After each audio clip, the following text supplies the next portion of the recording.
ವೀಕ್ಷಕರೇ, ಧನುರ್ಮಾಸ ಹಬ್ಬವನ್ನು ಆ್ಯಕ್ಚುಲಿ ಪುಷ್ಯಮಾಸ ಅಂತಲೂ ಕರೀತಾರೆ. ಪುಷ್ಯಮಾಸವನ್ನೇ ಧನುರ್ಮಾಸ ಅಂತಲೂ ಕರೀತಾರೆ. ಅದು ಸೌರಮಾನ ಹಾಗೂ ಚಾಂದ್ರಮಾನ ಏನು ಪಂಚಾಂಗಗಳಿವೆ, ಸಂವತ್ಸರಗಳ ಮೇಲೆ ನಿರ್ಧಾರವಾಗುತ್ತೆ. ಪುಷ್ಯಮಾಸ ಅಂದರೆ ಧನುರ್ಮಾಸ. ನಮ್ಮಲ್ಲೆಲ್ಲ ಇರೋ ರೂಢಿ ಏನು ಅಂದರೆ, ಧನುರ್ಮಾಸದಲ್ಲಿ ಧನುಸ್ಸು ಬಗ್ಗಿರುತ್ತಲ್ಲ, ಅಷ್ಟು ನಾವು ಬಗ್ಗೋ ಹಾಗೆ ಚಳಿ ಇರುತ್ತಂತೆ. ಸಾಮಾನ್ಯಕ್ಕೆ ಇದು ಚಳಿಗಾಲ. ಆದ್ದರಿಂದ ಈ ರೀತಿಯಾಗಿ ಧನುರ್ಮಾಸವನ್ನು ನಮ್ಮ ಕಡೆ ಹೇಳ್ತಾರೆ. ಧನುರ್ಮಾಸ ವಿಶೇಷವಾಗಿ ಪೂಜೆ ಪುನಸ್ಕಾರಾದಿಗಳಿಗೆ ಪ್ರಶಸ್ತವಾಗಿರುತ್ತೆ. ಸಾಮಾನ್ಯವಾಗಿ ಈ ಸಂದರ್ಭದಲ್ಲಿ ಕೆಲವು ಕಡೆ ಪುಷ್ಯಮಾಸದ ಶುಭ ಕಾರ್ಯಗಳನ್ನು ಮಾಡಲ್ಲ. ಹಾಗೂ ಸಾಮಾನ್ಯವಾಗಿ ಇದನ್ನು ವಿಷ್ಣುವಿಗೆ ಸಂಬಂಧಪಟ್ಟಂತಹ ದೇವಾಲಯಗಳಲ್ಲಿ ವಿಶೇಷವಾದ ಪೂಜೆ ಪುನಸ್ಕಾರಗಳನ್ನು ಮಾಡ್ತಾರೆ. ಸೂರ್ಯ ಉದಯವಾದ ಮೇಲೆ 1-1.5 ಗಂಟೆ ಕಾಲ ಬ್ರಾಹ್ಮಿ ಮುಹೂರ್ತ ಅಥವಾ ಏನು ಬ್ರಹ್ಮ ಮುಹೂರ್ತ ಅಂತ ಕರೀತಾರೆ. ಆ ಒಂದು ಸಮಯದಲ್ಲಿ ವಿಶೇಷವಾಗಿ ದೇವಾಲಯಗಳಲ್ಲಿ ಪೂಜೆ ಪುನಸ್ಕಾರ ಪ್ರಾರ್ಥನೆಗಳನ್ನು ಮಾಡಲಾಗುತ್ತೆ. ಸಾಮಾನ್ಯವಾಗಿ ದೇವಸ್ಥಾನಗಳಲ್ಲಿ ಅರ್ಲಿ ಮಾರ್ನಿಂಗ್ ಅಂದರೆ ಬೆಳಿಗ್ಗೆನೇ ಪೂಜೆ ಆಗೋದ್ರಿಂದ ಆಮೇಲೆ ಅವ್ರು ಹೆಚ್ಚಿಗೆ ಹೊತ್ತಿರಲ್ಲ. ಬೆಳಿಗ್ಗೆನೇ ಮುಂಚೆನೇ ಬಂದು ಆ ಧನುರ್ಮಾಸದ ಚಳಿನಲ್ಲೂ ಏನು ಸ್ನಾನ ಮಾಡಿ ಮಡಿ ಉಟ್ಕೊಂಡು ದೇವಸ್ಥಾನಗಳಲ್ಲಿ ಪೂಜೆ ನಡೆಯೋದ್ರಿಂದ ಈ ಒಂದು ಸಂದರ್ಭದಲ್ಲಿ ಈ ಮಾಸದಲ್ಲಿ ಸ್ವಲ್ಪ ಲೇಟಾಗಿ ಒಂದು 10-10:30-11 ಗಂಟೆ ಮೇಲೆಲ್ಲ ದೇವಸ್ಥಾನದ ಬಾಗಿಲುಗಳು ತೆರೆದಿರೋದು ಅಷ್ಟೊಂದು ಇಲ್ಲ. ಕೆಲವು ಕಡೆ ಇಲ್ಲ. ತುಂಬ ಪ್ರಸಿದ್ಧ ದೇವಸ್ಥಾನಗಳಲ್ಲಿ ಬ್ಯುಸಿ ಇರುವಂಥ ದೇವಸ್ಥಾನಗಳಲ್ಲಿ ಮಾತ್ರ 12 ಗಂಟೆವರೆಗೂ ತೆಗೆದಿರ್ತಾರೆ ಮೊದಲಿನ ಹಾಗೆ. ಈ ದಿನ ಏನು ಮಾಡ್ತಾರೆ, ಧನುರ್ಮಾಸಗಳಲ್ಲಿ ಪುರೋಹಿತರುಗಳು ಹಿಂದಿನ ದಿನವೇ ಮಡಿ ಬಟ್ಟೆ ಹಾಕ್ಕೊಂಡು ಬೆಳಗ್ಗೆ ಎದ್ದು ಸ್ನಾನ ಮಾಡಿ ಏನು ಅವರು ಮಡಿ ವಸ್ತ್ರವನ್ನು ಹಾಕಿರ್ತಾರೆ ಅದನ್ನು ಉಟ್ಕೊಂಡು ದೇವಾಲಯಗಳಲ್ಲಿ ಹೋಗಿ ಪೂಜೆಯನ್ನು ಮಾಡ್ತಾರೆ. ಸಾಮಾನ್ಯವಾಗಿ ಧನುರ್ಮಾಸದಲ್ಲಿ ಪೊಂಗಲ್, ಖಾರ ಪೊಂಗಲ್ ಇಲ್ಲ ಸಿಹಿ ಪೊಂಗಲ್ನ ನೈವೇದ್ಯವಾಗಿ ಮಾಡಿ ಅದನ್ನು ಪ್ರಸಾದವಾಗಿ ಹಂಚುವಂತಹ ಒಂದು ರೂಢಿ ಇರುತ್ತೆ. ಅದೇ ರೀತಿ ಮನೆಗಳಲ್ಲಿ ಧನುರ್ಮಾಸ ಪೂಜೆ ಯಾವ ಥರ ಅಂದರೆ, ಬೆಳಿಗ್ಗೆ ಮನೆಯ ಹಿರಿಯ ಏನು ಮಾಡ್ತಾರೆ, ಗಂಡಸರು ಸಾಮಾನ್ಯವಾಗಿ ನಮ್ಮಲ್ಲಿ ಗಂಡಸರು ಪೂಜೆ ಮಾಡೋ ರೂಢಿ ಇರೋದ್ರಿಂದ ಗಂಡಸರು ಏನು ಮಾಡ್ತಾರೆ, ಬೆಳಗ್ಗೆ ಮುಂಚೆ ಇದ್ದು ಸ್ನಾನ ಮಾಡೋರು ತಲೆ ಸ್ನಾನ ಮಾಡ್ತಾರೆ. ಇಲ್ಲ ಅಂತಂದರೆ ಮಾಮೂಲಿ ಸ್ನಾನವನ್ನು ಮಾಡಿ ಶುಚಿಯಾಗಿ ಮಡಿ ವಸ್ತ್ರವನ್ನು ಧರಿಸಿ ಆಮೇಲೆ ಸಾಂಗೋಪಾಂಗವಾಗಿ ನಿತ್ಯ ದೇವರ ಪೂಜೆಯನ್ನು ಮಾಡ್ತಾರೆ. ನಿತ್ಯ ದೇವರ ಪೂಜೆಯನ್ನು ಮಾಡಿ ವಿಶೇಷವಾಗಿ ವಿಷ್ಣುವಿಗೆ ಪೂಜೆ ಮಾಡುವಂಥವರು ಇರ್ತಾರೆ. ಅದು ಅವರ ಇಷ್ಟ ದೇವತೆ ಇರ್ಬೋದು ಅಥವಾ ರೂಢಿಯಿಂದ ಬಂದಿರ್ಬೋದು ಅವ್ರ ಫ್ಯಾಮಿಲಿಗಳಲ್ಲಿ ಆ ಥರ. ಆ ಪೂಜೆ ಆದಮೇಲೆ ಸಾಮಾನ್ಯವಾಗಿ ನೈವೇದ್ಯವಾಗಿ ಪೊಂಗಲ್, ಅಕ್ಕಿ ಹೆಸರು ಬೇಳೆಯಿಂದ ಮಾಡಿದ್ದಂತಹ ಖಾರ ಪೊಂಗಲ್ ಇಲ್ಲ ಸಿಹಿ ಪೊಂಗಲ್, ಸಿಹಿನೇ ಮಾಡೋದು ನೈವೇದ್ಯಕ್ಕೆ. ಅವರು ಸಿಹಿ ಪೊಂಗಲ್ನೇ ಮಾಡಿ ಅವರು ನೈವೇದ್ಯವನ್ನು ಮಾಡಿ ನಂತರ ಅವರೇನು ಮಾಡ್ತಾರೆ, ತಮ್ಮ ದಿನನಿತ್ಯದ ಕರ್ಮಗಳನ್ನು ಮಾಡ್ತಾರೆ. ಇದಕ್ಕೆ ಏನು ದಿನಾಗಲೂ ಧನುರ್ಮಾಸ ಪೂಜೆ ಇರೋದ್ರಿಂದ ಹಬ್ಬದ ಅಡುಗೆ ಮಾಡಬೇಕಂತೇನಿಲ್ಲ. ಬಟ್ ಪೊಂಗಲ್ ಈ ಟೈಮ್ನಲ್ಲಿ ಒಂದು ಸಲನಾದರೂ ಪೊಂಗಲ್ ಮಾಡುವಂತಹ ರೂಢಿ ಎಲ್ಲ ಮನೆಗಳಲ್ಲೂ, ಧನುರ್ಮಾಸ ಪೂಜೆ ಮಾಡೋರ ಮನೆಗಳಲ್ಲೂ ಇರುತ್ತೆ.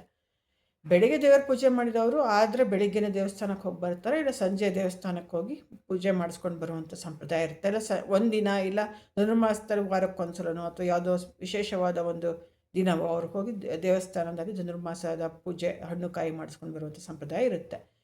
ಇಲ್ಲಾಂದರೆ ಧನುರ್ಮಾಸ ಸೇವೆ ಅಂತಲೇ ಕೆಲವರು ಇಟ್ಟಿರ್ತಾರೆ. ಅವರು ಒಂದೊಂದು ದಿನ ಎಷ್ಟೆಷ್ಟು ಜನ ಹೆಸರು ಯಾರ್ಯಾರ ಹೆಸರಲ್ಲಿ ಏನು ಅಮೌಂಟನ್ನು ಇಟ್ಟಿರ್ತಾರೆ, ಏನು ದುಡ್ಡನ್ನು, ಆ ಒಂದು ಏನು ದುಡ್ಡಿನ ಒಂದು ಏನು ಅಂಗವಾಗಿ ಅವರು ಅವತ್ತು ಯಾರ ಹೆಸರಲ್ಲಿ ಹೇಳಿರ್ತಾರೋ ಅವ್ರ ಹೆಸರಲ್ಲಿ ಧನುರ್ಮಾಸ ಪೂಜೆ ಒಂದು ದಿನದ ಸೇವೆಯನ್ನು ಮಾಡುವಂತಹ ಒಂದು ಪದ್ಧತಿಗಳು ದೇವಾಲಯಗಳಲ್ಲಿ ಇರುತ್ತೆ.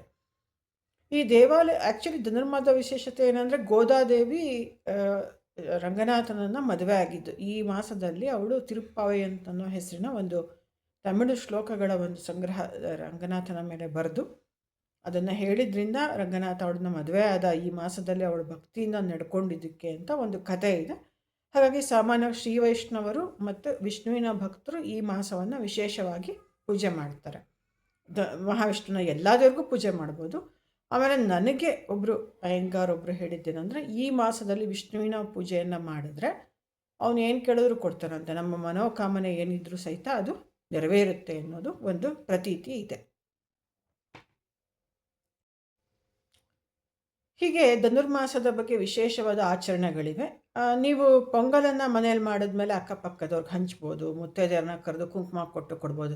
ನೋಡಿ, ಏನೇ ಹಬ್ಬ ಹರಿದಿನ ಮಾಡಿದ್ರು ಹಿಂದೂಗಳಲ್ಲಿ ಮುತ್ತೈದೆಯರಿಗೆ ಬ್ರಾಹ್ಮಣರಿಗೆ ಏನು ಒಂದು ತಾಂಬೂಲವನ್ನು ಕೊಡೋದು, ಎರಡಕ್ಕೆ ಕೊಡೋದು ಇದ್ದೇ ಇರುತ್ತೆ. ಅದು ನಿಮ್ಮ ಯಥಾಶಕ್ತಿ, ಅಷ್ಟೇ ಕೊಡಿ ಇಷ್ಟೇ ಕೊಡಿ ಅಂತ ಯಾರು ಯಾವ ಏನು ಧರ್ಮಗ್ರಂಥಗಳಲ್ಲೂ ಹೇಳಿಲ್ಲ ಅಥವಾ ರೂಲ್ಸ್ ಏನು ಮಾಡಿಲ್ಲ. ಹಾಗಾಗಿ ಧನುರ್ಮಾಸದಲ್ಲಿ ಪೊಂಗಲ್ ಮಾಡಿದ್ಮೇಲೆ, ದೇವ್ರ ಪೂಜೆ ಮಾಡಿದ್ಮೇಲೆ ಯಾರನ್ನಾದರೂ ಕರೆದು ತಾಂಬೂಲ ಕೊಡುವಂತಹ ಒಂದು ಸಂಪ್ರದಾಯ ಕೆಲವರಲ್ಲಿರುತ್ತೆ. ಇಲ್ಲಾಂದರೆ ಸಾಮಾನ್ಯಕ್ಕೆ ಹಂಚುತ್ತಾರೆ. ದೇವಸ್ಥಾನಗಳಲ್ಲಿ ಯಾರು ಬಂದರೂ ಕೈಗೆ ಇಲ್ಲ ದೊನ್ನೆಯಲ್ಲಿ ಇದನ್ನು ಏನು ಪೊಂಗಲನ್ನು ಹಂಚುವಂತಹ ಒಂದು ಸಂಪ್ರದಾಯ ಇರುತ್ತೆ. ಸಾಮಾನ್ಯವಾಗಿ ನೋಡಿದ್ರೆ ಚಳಿಗಾಲ ಅದರಿಂದ ರೋಗಗಳು ಬರುತ್ತೆ ಅಂದ್ಬಿಟ್ಟು ಮೆಣಸಿನಕಾಳು ಜೀರಿಗೆ ಎಲ್ಲ ಹಾಕಿರುವಂತಹ ಖಾರ ಪೊಂಗಲ್ಲು ಒಳ್ಳೇದಿರ್ಬೋದು. ಅಥವಾ ಹೊಸ ಅಕ್ಕಿ ಬರೋದರಿಂದ ಹೆಸರು ಬೇಳೆಯನ್ನು ಹಾಕಿ ಈ ಟೈಮಲ್ಲಿ ಹೆಸರು ಬೇಳೆ ತೊಗೊಂಡ್ರೆ ಸ್ವಲ್ಪ ತಂಪಾಗುತ್ತೆ. ಕೆಲವೊಂದು ರೀತಿಯ ಚಳಿಗಾಲದಲ್ಲಿ ಏನು ಒಂಥರ ಉಷ್ಣ ಆಗುವಂಥ ಚಾನ್ಸಸ್ ಕೆಲವ್ರಿಗಿರೋದ್ರಿಂದ ಒಂದು ರೀತಿ ಆಯಾ ಕಾಲಕ್ಕೆ ಆಯಾ ಋತುಗೆ ತಕ್ಕನಾಗಿ ಈ ಕಾಲದಲ್ಲಿ ಪೊಂಗಲ್ ಸೇವನೆ, ಸಿಹಿ ಪೊಂಗಲ್ ಇಲ್ಲ ಖಾರ ಪೊಂಗಲ್ ಸೇವನೆ ದೇಹಕ್ಕೂ ಆರೋಗ್ಯಕ್ಕೂ ಒಳ್ಳೆಯದು ಅಂತ ಈ ಒಂದು ರೀತಿಯ ಆಚರಣೆ ಬಂದಿರಬಹುದು. ಅಂದರೆ ಪೊಂಗಲ್ಲೇ ಮಾಡಬೇಕು ಅನ್ನೋದು, ಯಾವ ಸಿಹಿಯನ್ನಾದರೂ ಮಾಡ್ಬೋದು. ಇನ್ನೊಂದು, ದೇವ್ರು ಯಾವತ್ತೂ ಕೇಳಿದ ನನಗೆ ಅದೇ ಮಾಡು ಇದೇ ಮಾಡು ಅಂತ. ಹಾಗಾಗಿ ಪ್ರದೇಶದಿಂದ ಪ್ರದೇಶಕ್ಕೆ, ಕಾಲದಿಂದ ಕಾಲಕ್ಕೆ, ಋತುವಿನಿಂದ ಋತುವಿಗೆ ಏನು ಪೂಜೆ ಪುನಸ್ಕಾರಗಳಲ್ಲಿ ಮಾಡುವಂಥ ಆಹಾರ ಸಂಪ್ರದಾಯಗಳಿದೆ ಅದೆಲ್ಲವುದು ವೇರಿ ಆಗ್ತಾ ಹೋಗುತ್ತೆ. ಹಾಗಾಗಿ ಇಲ್ಲಿ ಯಾರು ಯಾವುದೇ ರೀತಿಯ ಒಂದು ಆಚರಣೆಯನ್ನು ತಪ್ಪು ಅನ್ನೋದಾಗಲಿ ಹೀಗಳಿಯೋದಾಗಲಿ ನಮ್ಮದೇ ಹೆಚ್ಚು ಅನ್ನೋದಾಗಲಿ ಮಾಡಿಕೊಡ್ದು.